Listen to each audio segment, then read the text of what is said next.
Hello people, welcome back to my channel. ఈరోజు మా ఇన్స్టిట్యూట్లో డీటెయిన్ ఎలా చేయాలో మా మేడం చూపించారు. అది నా పైనే డెమో అన్నట్టు. అయితే నిన్న మొన్న వీడియోస్ ఎందుకు రాలేదంటే దివాళీవి కూడా మా పిల్లలు పెద్ద ఘనకార్యం చేసిర్రు. అదేంటంటే ఫోన్ ఏం చేసిరో నాకు తెలియదు, మొత్తం స్ట్రక్ అయిపోయింది. ఇదేంది అని రీబూట్ కొట్టేసరికి నా గూగుల్ పిన్ అన్నీ ఎగిరిపోయినాయి. ఎంత కష్టపడినా కూడా పాస్వర్డ్ మాత్రం నాకు గుర్తు రాలేదు. ఇంకా నా ఫోన్ పని అయిపోయిందని నాకైతే ఏడుపు వచ్చింది. ఎందుకంటే 1.5 year కష్టపడితే 700 మెంబర్స్ సబ్స్క్రైబర్స్ వచ్చిర్రు.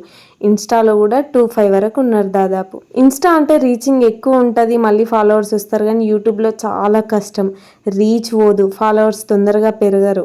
ఇంకా నేనైతే ఒక 10 నిమిషాలు ఏడ్చినా కూడా ఇంకా రాదు అని చెప్పేసరికి ఇంకా అటు ఇటు కష్టపడి మా ప్రణీతన్న మాత్రం నాకు సెట్ చేసి ఇచ్చిండు. ఈ వీడియోతో నేను ప్రణీతన్నకు థ్యాంక్స్ చెప్తున్నా.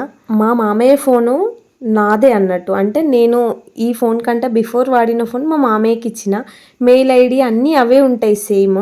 నేను అప్డేట్ చేసి ఇవ్వలేదు. సో నేను బతికిపోయినా, నా ఛానల్ నాకు మళ్ళీ తిరిగి వచ్చింది. లేదంటే గోవిందనే. యూట్యూబ్ చేయడం అంటే ఒక ఆర్ట్, అది అందరితోని కాదు. ఇంకా చెప్పాలంటే చాలా స్ట్రగుల్స్ ఉంటాయి. మనం ఎక్కడికి పోయినా వీడియో తీసుకోవాలి. వీడియో తీసుకునేటప్పుడు అబ్బా ఈమెకి ఎప్పుడు వీడియోలో పిచ్చి అది ఇది అనే నోర్లు ఉంటాయి, కళ్ళు ఉంటాయి. వాటన్నిటిని భరించాలి. చూసే జనాలకు కూడా మనం నచ్చాలి, మన వాయిస్ నచ్చాలి, మన కంటెంట్ నచ్చాలి. అట్లా అయితేనే సబ్స్క్రైబర్స్ పెరుగుతారు, వ్యూస్ పోతాయి, కామెంట్స్ వస్తాయి, లైక్స్ వస్తాయి. యూట్యూబ్ వెనుకున్న కష్టం ఏందో నాకు తెలుసు కాబట్టి నా ఛానల్ ఇంకా పోయింది అన్నప్పుడైతే నేను ఫుల్ ఏడ్చేసిన.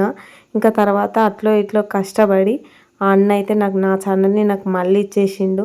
నా ఛానల్కి కూడా ఒక పునర్జన్మ లాగా ఇది. మన ఐడి చూసి, మన ఫేస్ చూసి, మన పేరు చూసి సబ్స్క్రైబ్ చేసుకోవడానికి మనం ఏం సెలబ్రిటీలం కాదు, సెలబ్రిటీస్ పిల్లలం అస్సలే కాము. ఏదైనా కష్టపడితేనే కాబట్టి ఇంకా ఆ కష్టం నాకు తెలుసు. యూట్యూబర్స్ అందరూ కొంచెం జాగ్రత్తగా ఉండండి. నా ఛానల్ని అయితే ప్లీజ్ సబ్స్క్రైబ్ చేసుకోండి. Bye bye.